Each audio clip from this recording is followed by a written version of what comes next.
반갑습니다. 2024년의 마지막 주일입니다.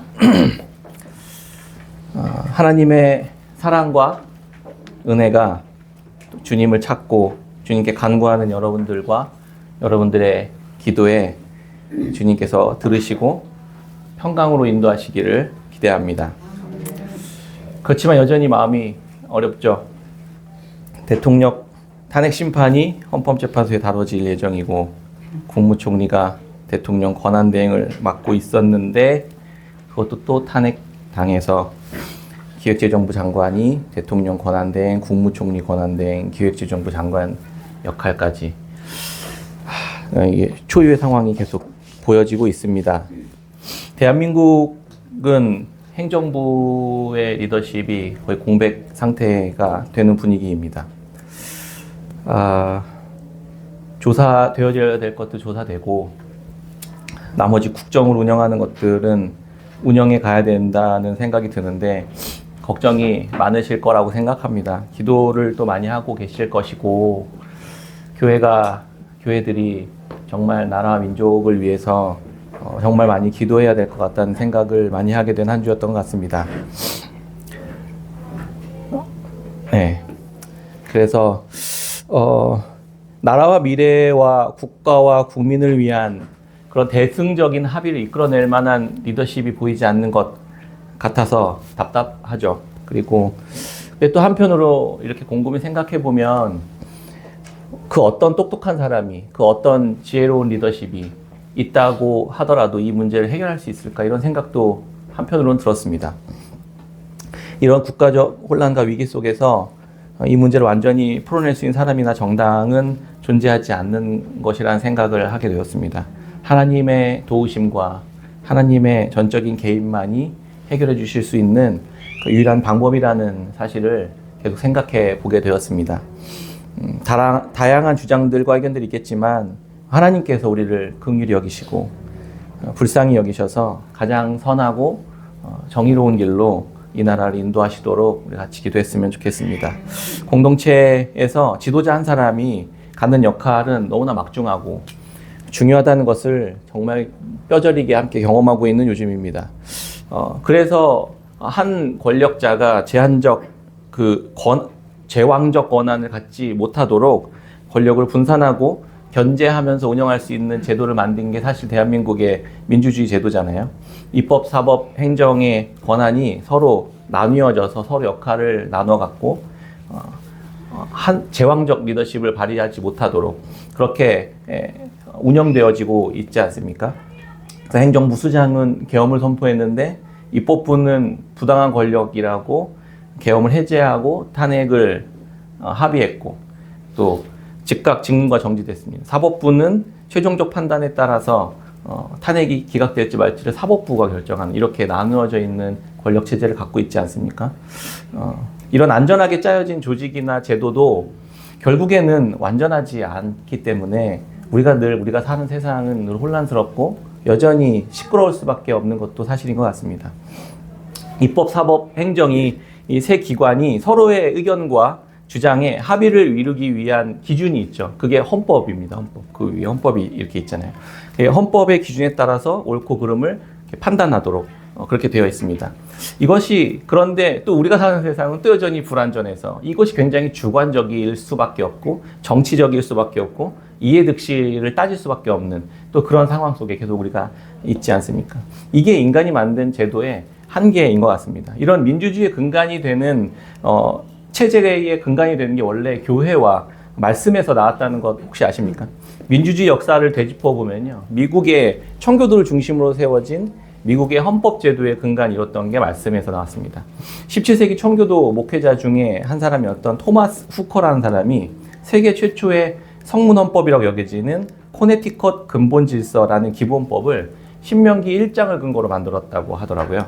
그래서 그것이 근간이 돼서 각 주들이 헌법을 만들었고 미국이 독립을 선언하고 연방정부를 세울 때에도 이 성경의 원리를 가지고 민주주의의 근간을 이뤘다고 이렇게 하더라고요. 학자들이. 자유와 민주의 헌정 공화주의 원칙의 뿌리는 그래서 교회와 그리스도인들이었던 것입니다. 대한민국의 자유와 민주주의 원칙이 앞으로 계속 잘 유지되고 이 어려움을 극복하고 더 발전하고 탄탄한 민주주의 국가가 되도록 우리도 함께 기도하고 또 말씀 가운데에서 잘 분별하고 우리가 행동하는 저희가 되면 좋겠습니다. 교회는 권위의 분산과 함께 헌법보다 말씀을 더 위에 두는 기관입니다. 헌법의 정신이 성경에서 나왔기 때문이죠. 성경을 통해서 교회 성도들 안에 각자에게 나누어 주신 은사와 직제에 따라서 성령께서 주시는 역할을 서로 감당하면서 그렇게 하나님의 뜻을 이루어가는 공동체, 그게 교회입니다. 서로를 섬기고 또 서로를 세워주고 또 서로를 위해 수고하는 기관. 그 근거가 말씀에서 나왔다고요. 그 원리가 헌법에 적용된 것입니다. 교회는 늘 그렇게 하나님의 어떻게 삼위 하나님의 말씀대로 이루어 가시는지를 분별하고 그에 따라 순종하면서 세워져 가는 그런 교회입니다. 하나님의 영광을 드러내는 것이 최종적인 목표죠. 하나님의 뜻하신 바를 이루는 게 공동체의 목표입니다. 사실 국가도 원래 그런 모습들이 희미하지만 드러나도록 만들어진 것입니다. 우리가 계속해서 말씀을 배워야 하는 이유가 여기에 있는 것이죠. 그래야만 하나님의 뜻이, 하나님의 이름이, 하나님의 영광이 우리 공동체 안에서 서로가 서로를 맺는 관계 속에서 하나님의 영광이 드러나게 되기 때문입니다. 지금까지 교회에서도 근데 동일한 문제들이 많이 발생됐었죠. 목회자를 중심으로 제왕적 리더십이 권력 집중 현상에 대단히 많은 문제가 있었던 원인 중에 하나였습니다. 그래서 그 제왕적 리더십을 통해서 왜곡된 곳으로 가게 되는 우려가 많이 있었던 것이죠. 그런데 또 하나는 원래는 이것도 중요한 방법 중에 하나였습니다. 하나님의 말씀대로 양무리들의 인도에 가는 데 있어서 굉장히 효과적인 방식이었던 것이죠. 그래서 근데 잘못 가면 함께 또 구덩이에 빠지게 되는 이런 위험을 가지고 있는 것이잖아요. 그래서 교회가 성도들 대신해서 장로와 집사라는 직분자들을 세워서 대의 정치를 하기 시작했습니다. 장로 정치 중에 하나이긴 한데요. 그래서 제왕적 리더십을 견제하도록 만들었습니다. 그런데 이것도 또 문제가 됐죠. 그래서 이 그룹들, 당회 그룹들이 목사를 쫓아내고 내 마음에 안 들면 탄핵시켜버리는 일들도 일어나기 시작했습니다. 이렇게 어떤 제도든 어떤 한편으로 흘러가면 왜곡되는 것이 우리들의 모습이었던 것이죠. 목회자가 눈치를 보고 그들이 원하는 것을 해야만 하는 문제로 변질되기도 했습니다.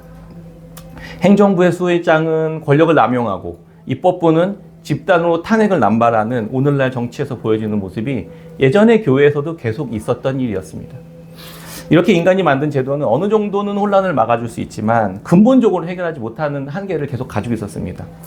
말씀은 어떻게 이런 문제를 해결하는지 오늘 요한 3서의 말씀을 통해서 우리가 함께 잠시 생각해보는 시간을 가지면 좋겠습니다. 그래서 우리가 어떻게 살아야 하는지, 우리가 어떻게 리더십들을 세워가고 내가 어떤 리더십이 되어야만 하는지, 그래서 하나님의 영광을 어떤 방식으로 드러내야만 하는지에 대해서 함께 생각해보는 시간이 되었으면 좋겠습니다.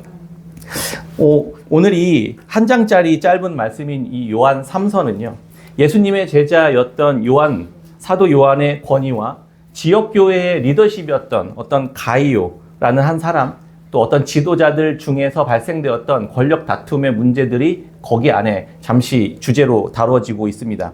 요한 2서는 진리의 코이노니아로 지켜짐을 받는 공동체에 대한 이야기라고 했죠. 요한 3서는 사랑의 코이노니아로 지키심을 받는 공동체에 대한 이야기라고 했습니다. 요한 3서는 그래서 사랑의 문제를 굉장히 중요하게 다룹니다. 인사말에 보면요. 사랑이라는 단어가 3번 나옵니다. 그리고 진리라는 단어가 3번 나옵니다. 그래서 진리와 사랑을 강조하는 이 짧은 한 장의 서신서 속에 진리와 사랑을 강조한다는 것을 알 수 있거든요. 그런데 요한 3서의 전체를 보면 조금 더 많이 언급됩니다. 사랑이. 진리가 2번 언급되고 사랑이 3번 언급됩니다. 그러면 한 번 더 언급됐는데 그래서 사랑이 더 중요한 거냐? 더 큰 문맥에서 보면 확실히 알 수 있습니다. 요한 2서에는요. 진리가 5번 언급되거든요. 진리라는 표현이 5번 언급되고 사랑이라는 게 2회만 언급됩니다. 그러니까 진리를 더 많이 상대적으로 강조한다는 것을 요한 2서에서는 알 수 있는 것이죠. 전체를 보면 요한 2서에는 사랑이라는 단어가 2번, 요한 3서는 6번이나 언급되는 것을 알 수 있습니다. 그래서 요한 3서가 훨씬 더 많은 부분들을 사랑에 강조하고 있다는 것을 우리가 볼 수 있죠. 근데 요한 3서는 왜 이렇게 사랑에 강조하는 것일까요?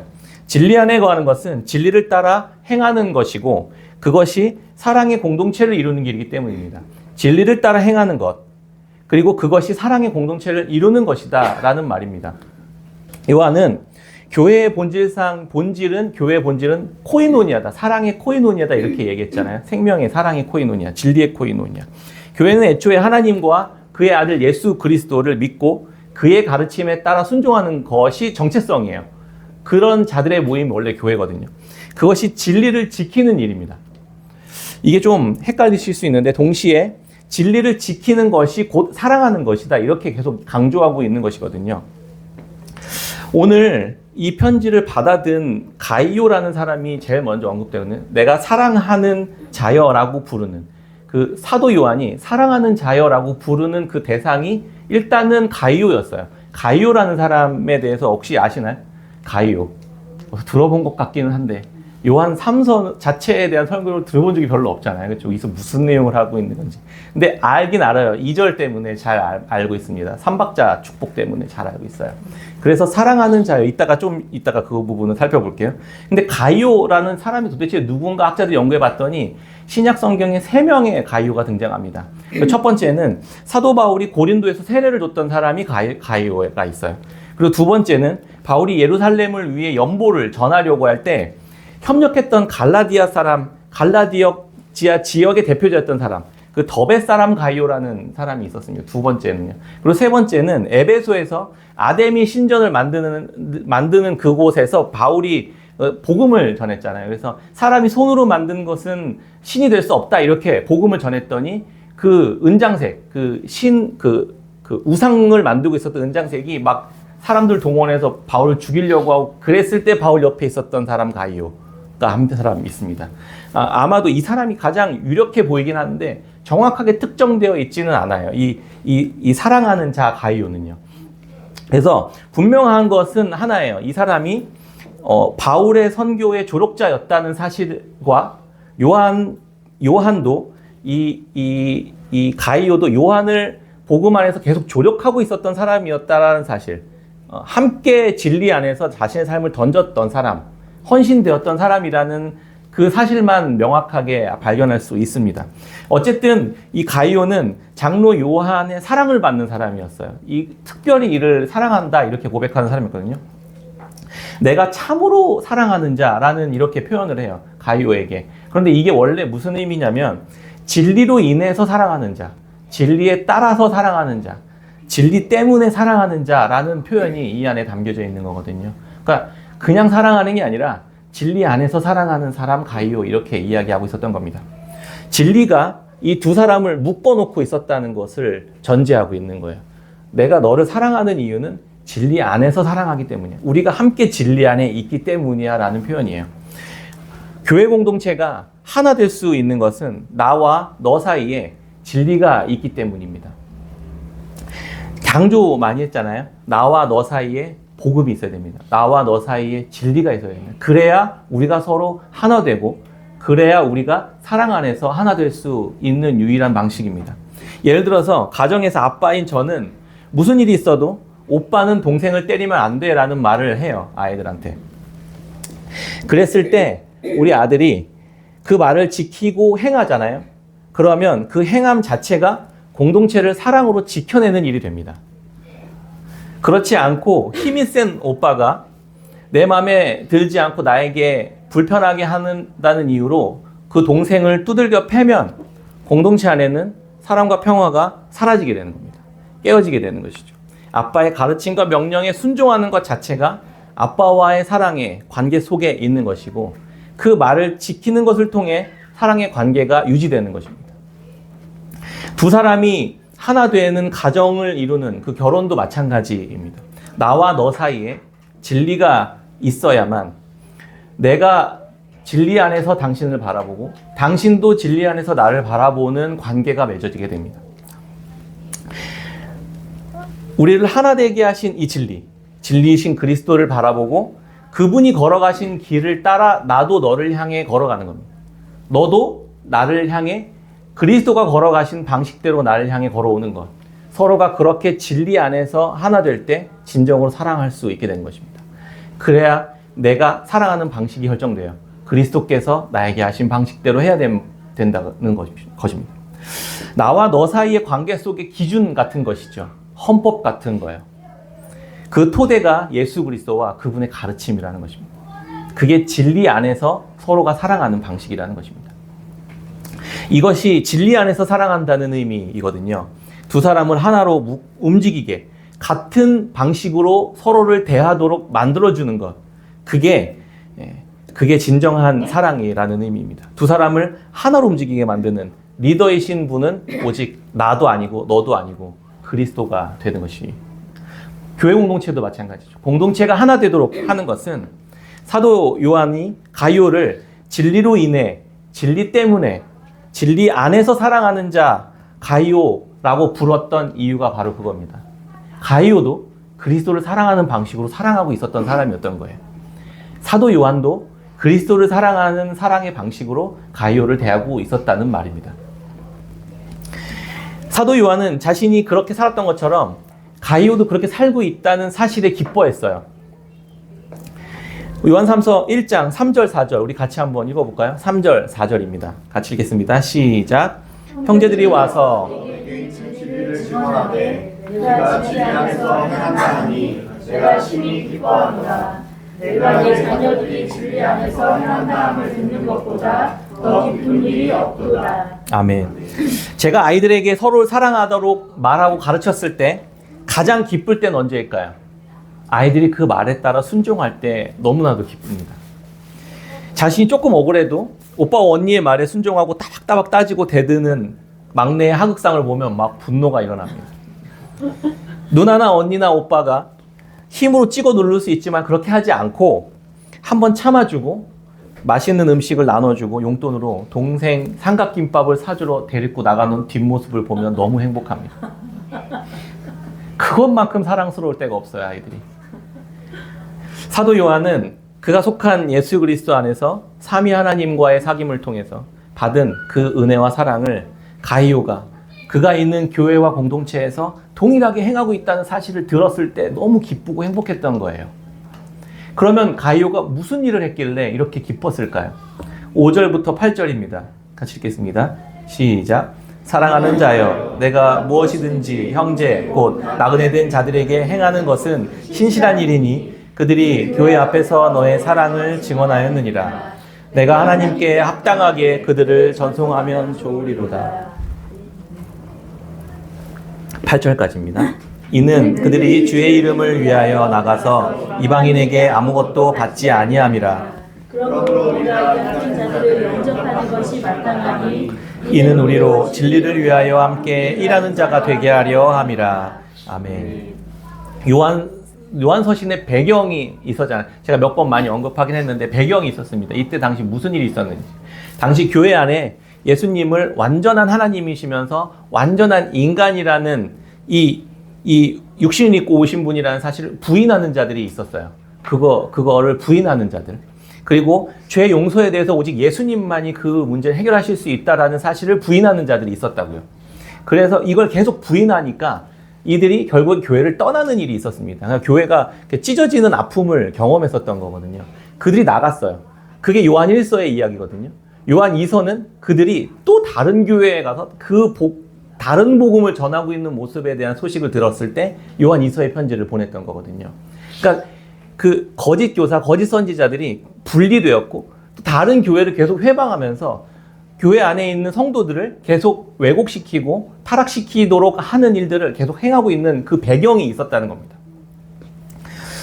그래서 성도들이 내가 진짜 하나님을 제대로 믿고 있는 건가? 영원한 생명을 내가 경험하고 있는 건가? 진리 안에 거하고 있는 건가? 헷갈려하고 있었던 상황이었습니다. 그 상황 속에서 지금 이 편지가 전해지고 있었던 거예요. 그래서 요한은 그들과 아예 교제도 하지 말고 인사도 하지 마라 이렇게 이야기했었잖아요. 악한 일에 참여하는 것이다. 그런 것은 이렇게 말했습니다. 반대로 사도 요한이 속한 교회에서 파송한 복음 전도자들이 있었던 거예요. 거짓 교사들과 거짓 선지자들이 돌아다니면서 회방하면서 동시에 거기에 사도 요한이 파송한 복음 전도자들도 동시에 같은 모습으로 돌아다니고 있었다고요. 근데 교회는 그들을 구별해서 생각해 할 수 있는 분별할 수 있는 능력이 있었어야만 했습니다. 생명과 진리이신 예수 그리스도를 전하는 자들이었습니다. 교회는 이들을 환대해주고 적극적으로 돌아보고 도와야 할 필요가 있었던 것이죠. 이것도 진리 안에서 행하는 일이었습니다. 그러니까 겉으로는 순회 전도자의 모습이었지만 이 둘을 구분해서 교회는 대해야 했었습니다. 거짓 교사와 거짓 선지자들은 내쳐야 됐고 복음 전도자들은 받아들이면서 챙겨줬어야만 했던 것이죠. 가룟은 이런 배경에서 복음 전도자들을 순회 전도자들을 진심으로 환대하고 챙겨주고 지원해줬던 사람이었던 겁니다. 물질과 정성으로 그들을 섬기면서 어떻게 해서든지 복음이 전파되도록 자신의 삶을 내어놓았던 사람이 가룟이었던 것입니다. 가룟가 이 소식을 듣고 요한이 그래서 너무 기뻐했던 것입니다. 이렇게 진리 안에서 두 교회가 함께 행했던 일들이 멀리 떨어져 있던 이 두 교회를 하나 되도록 묶어내는 일을 하고 있었던 것입니다. 이게 5절에서는 신실한 일이다 이렇게 이야기했고 6절에서는 그게 너가 나에게 보였던 사랑의 모습이었다 이렇게 이야기해주고 있었던 겁니다. 교회는 이렇게 진리 안에서 사랑을 행하는 자들입니다. 자기 아들을 세상에 보내신 하나님의 사랑처럼 교회는 그 아들을 세상에 전하는 일, 계속해서 교회를 통해 지금도 여전히 그 아들이 세상으로 전해지고 있는 것입니다. 이 일에 교회는 동참하고 있는 것이죠. 교회, 그리고 사도 요한, 그리고 가룟, 그리고 복음 전도자들이 다 진리 안에서 사랑을 행하고 있는 사람들이었다는 것을 이야기해주고 있는 것입니다. 교회는 이게 선교예요. 그래서 하나님이 이 선교를 시작하신 분이시죠. 아들을 이 세상에 보내셨으니까요. 교회가 선교하는 게 아니라 하나님이 선교하고 계시는 것이었습니다. 우리는 이 선교에 동참하는 자들이 되는 것이죠. 사도 요한의 리더십에 가룟가 동참하면서 헌신하면서 진리 안에 사랑하는 우주적 교회가 이렇게 세워져 가고 있었던 것입니다. 다음 시간에 살펴보겠지만 이에 반해서 복음을 방해하고 있는 디오드레베라는 사람이 있습니다. 이런 지도자들도 있었습니다. 같이 섞여 있는 것이죠. 그래서 복음을 가로막고 진리 안에서 사랑의 코이노니아를 깨트리는 자의 특징이 있는데 그게 으뜸되기를 좋아하는 자다 이런 이야기가 있거든요. 다음 시간에 깊이 한번 살펴보겠습니다. 이런 가룟을 바라보는 사도 요한은 그 기쁨을 감추지 않았습니다. 그 마음이 인사말 안에 고스란히 녹아 있는데요. 그게 1절, 2절입니다. 같이 한번 읽겠습니다. 1절, 2절입니다. 시작.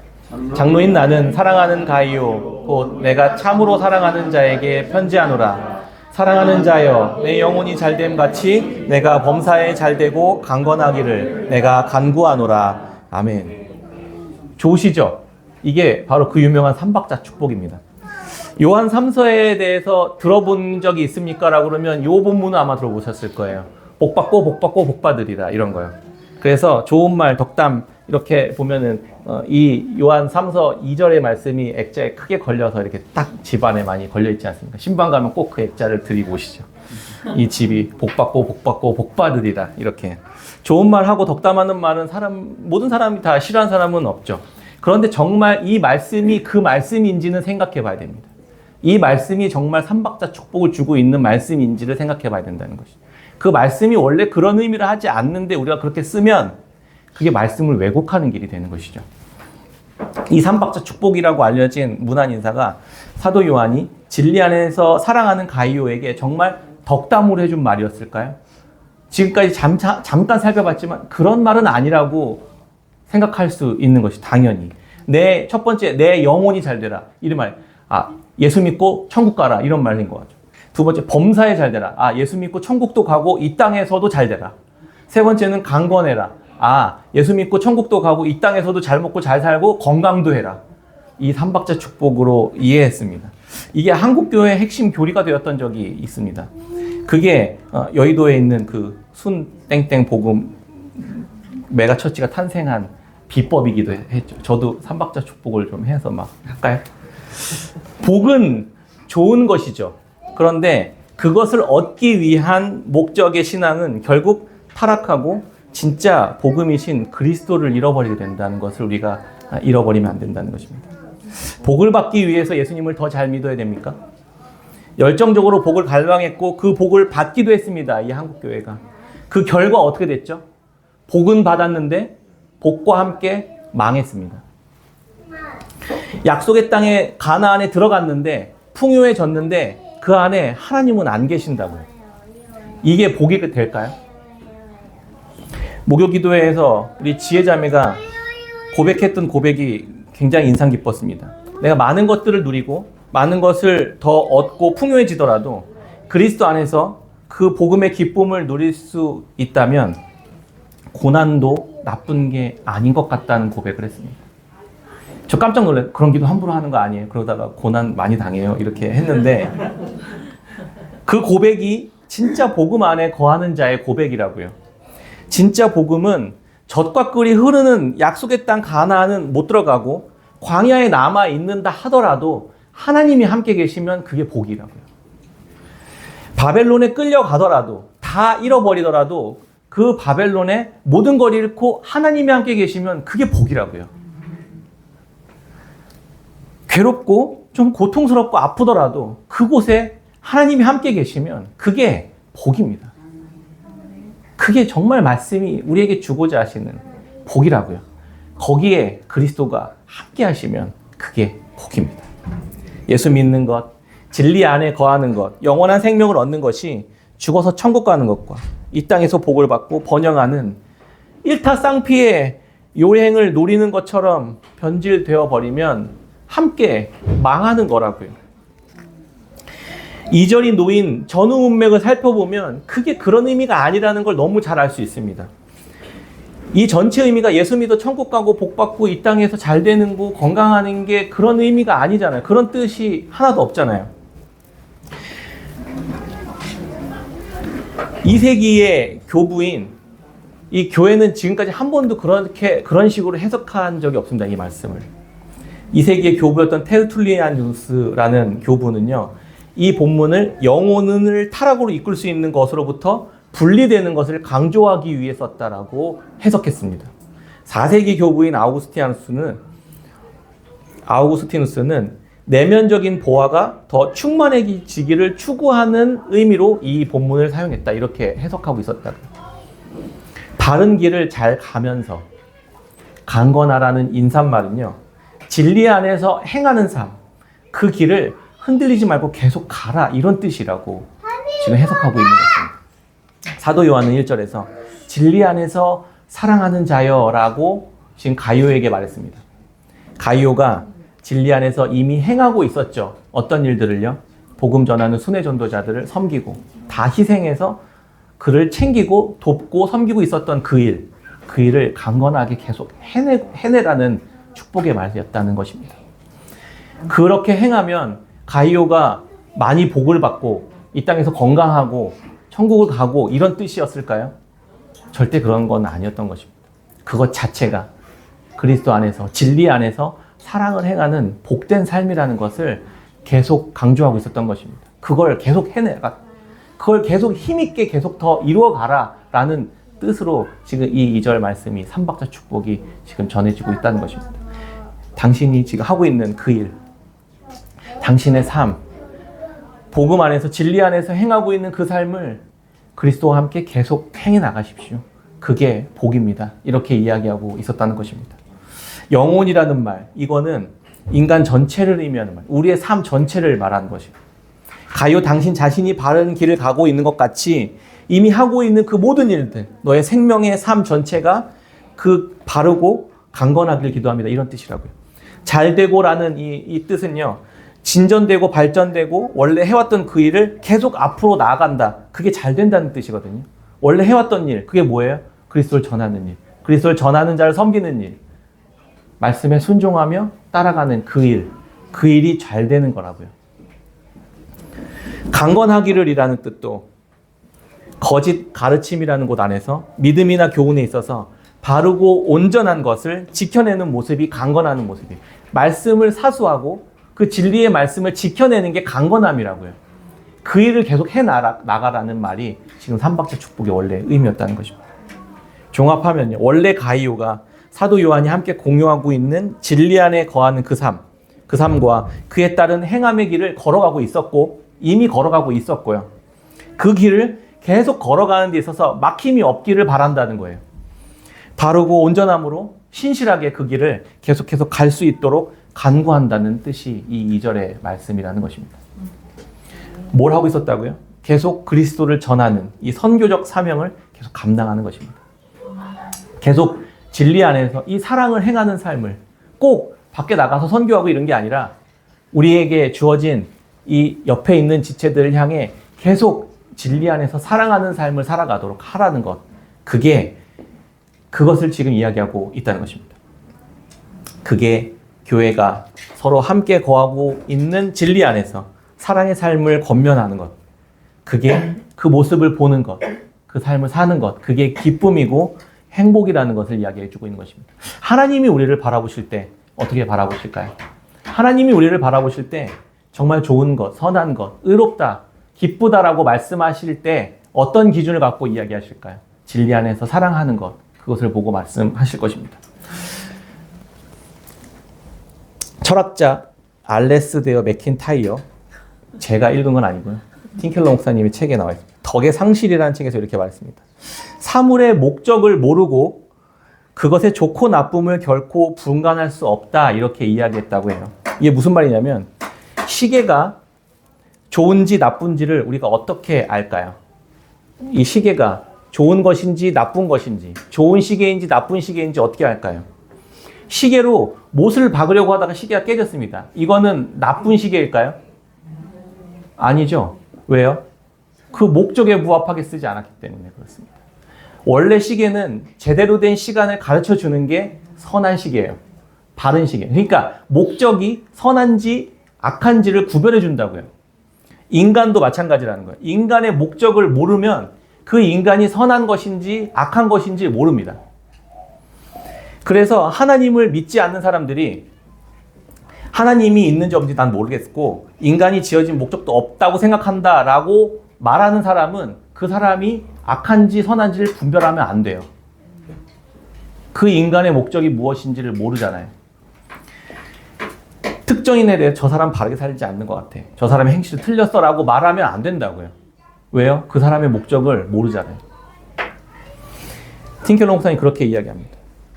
그렇게 이야기한 사람은 자가당착이나 표리부동하는 사람이다, 이렇게.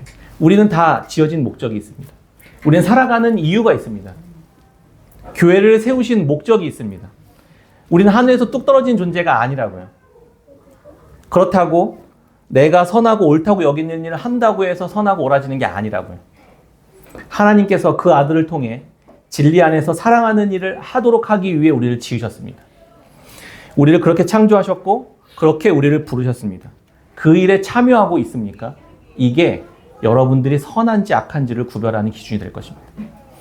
그렇지 않으면 목적을 모른 채 이것이 옳은 일인지 그런 일인지 주장해봐야 아무 소용이 없습니다. 시계의 목적이 못 박는 일이라고 주장하던 아니면 멋스럽게 하는 것이라고 주장하던 다양한 주장이 옳아지는 게 아니라 시계는 정확한 시간을 알려주는 게 목적인 것처럼 교회는 진리이신 그리스도를 전하는 것과 그 전하는 자들을 또 함께 섬기고 또 희생하고 그들을 돌아보는 일들에 참여하는 것과 또 그런 사람들을 파송하는 일들에 함께 동참하고 참여하는 것, 그게 선한 일이고 그게 의로운 일이라는 것입니다. 값없이 받은 은혜의 사랑을 받은 자가 그 사랑을 값없이 은혜로 베풀고 흘려보내는 것이 당연하고 마땅한 일 아니겠습니까? 복음을 전하는 순회 전도자들이 그렇게 살았습니다. 자신이 영원한 생명을 값없이 받았기 때문에 값없이 복음을 전했습니다. 복음을 전하는 메신저는 그가 전하는 메시지와 동일한 삶을 살기 위해 이 복음 전도자들이 돈을 받지 않고 살았다고요. 그래서 그 소식을 알고 있었던 가이오는 그들을 거두었습니다. 그들을 섬겼고 그들을 도왔습니다. 이 순수한 복음을 전하기 위해 순수하게 살았던 것이죠. 그리고 교회는 그 일에 동참했습니다. 그렇게 교회는 하나가 되었던 것입니다. 진리 안에서 사랑하는 관계가 그렇게 이루어졌던 것입니다. 이들은 그래서 진리의 동역자가 되었습니다. 진리 안에 함께 참여하는 자들이 된 것입니다.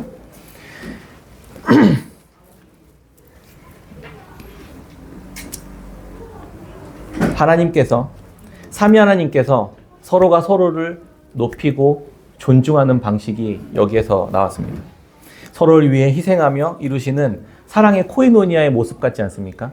사도 요한과 그리고 가이오와 복음 전도자들이 어떻게 서로를 존중하고 서로를 높였는지 우리가 볼 수 있는 것입니다. 서로를 위해 희생하고 서로를 위해 자신의 것을 아낌없이 내어주고 섬기고 돌보고 또 사랑하는 그 관계, 그게 진리 안에서 사랑하는 하나님의 코이노니아였던 것입니다.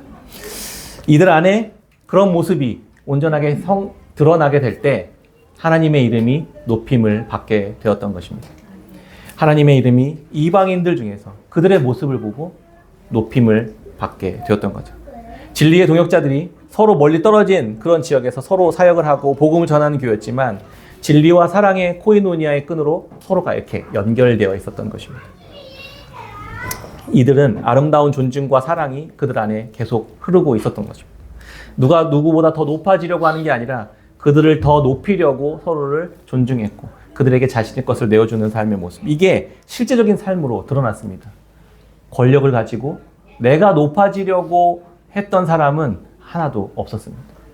이것이 이 시대 교회인 우리가 가야 할 길이고 또 우리의 모습이어야만 한다는 것입니다. 말씀을 마치겠습니다. 올 한 해 마지막 주일입니다. 대한민국은 굉장히 좋은 시스템, 제도를 가지고 있지만 그것을 진리 안에서 사랑하는 방식으로 사용하지 못하고 있는 모습을 보게 됩니다. 가슴이 아프고 속상하지만 우리가 함께 기도해야만 할 것입니다. 가정도 관계도 사실 같은 모습의 어려움 가운데 있을 줄로 압니다. 그렇지만 하나님은 오늘 말씀을 통해서 우리가 가야 할 길과 행해야 할 방법들을 말씀해 주셨습니다. 진리 안에서 사랑하는 것, 그런 공동체만이 정말 공동체가 하나됨을 이루어갈 수 있는 것이고 서로가 낮아지면서도 서로를 높일 수 있는 그러한 방식의 모습으로 살아갈 수 있다는 것을 우리에게 알려주셨습니다. 교회는 완전하신 진리로 죄와 거짓으로 가득한 우리에게 오신 그리스도와 자기의 아들을 아낌없이 우리에게 보내주신 아버지의 사랑 안에 거하는 자들입니다. 그렇기 때문에 그 방식대로 서로를 사랑하며 살아갈 수밖에 없는 자들입니다. 우리가 그렇게 살아가는 동역자들로 우리를 부르셨다는 사실을 하나님으로부터, 말씀으로부터 우리가 알게 되었던 것입니다. 우리가 그렇게 살아가는 교회였으면 좋겠습니다. 저희 가정에서도 얼마 전에 계엄령이 발동했습니다. 둘째와 셋째가 별거 아닌 것으로 다투는 모습을 보았습니다. 제가 개입해서 조율해 보려고 했지만 조율이 안 되고 저에게 오히려 들이대더라고요. 그래서 계엄령을 발동했습니다. 점점 더 선을 넘는, 도가 넘는 반발로 가정의 화평이 깨어지게 되었습니다. 권위가 땅에 떨어졌고 그래서 계엄령을 그냥 눌러버렸어요. 그리고 나서 제가 아이들에게 이야기했습니다. 다시 우리가 원래 있어야 할 자리로 돌아가자. 요한 3서 1장 2절입니다. 사랑하는 자여, 내 영혼이 잘됨 같이 내가 범사에 잘되고 강건하기를 내가 간구하노라. 저희 아이들에게 다시 그리스도의 사랑 안으로, 겸손으로, 서로를 존중함으로, 서로를 사랑함으로, 자기를 내어주는 길로 계속해서 원래 살았던 그 모습대로 다시 돌아가자라고 선언했습니다. 우리에게 계엄을 선언하실 수 있는 유일한 분은 하나님 한 분밖에 계시지 않습니다. 그분의 계엄은 공의롭습니다. 그런데 그분은 진노하지 않으시고 우리를 다시 그리스도의 십자가 앞으로 초대하시는 분이십니다. 그렇게 죄인과 어둠 가운데 있는 우리들을 십자가로 초대하셨습니다. 이 분을 가진 교회는 진리 안에서 그 사랑을 받아 그 길을 걸어가는 자들로 걸어가야만 한다는 것을 우리에게 이야기해 주고 있습니다. 더 낮아지고 더 사랑하고 더 섬기고 더 높이고 더 헌신하고 더 희생하면서 그렇게 하나님이 기뻐하시는 공동체를 세워가는 저와 여러분들 우리 깨끗한 샘 교회 성도님들이 이렇게 바르고 온전한 길을 향해 걸어갈 수 있기를 주의 이름으로 축원합니다. 아멘.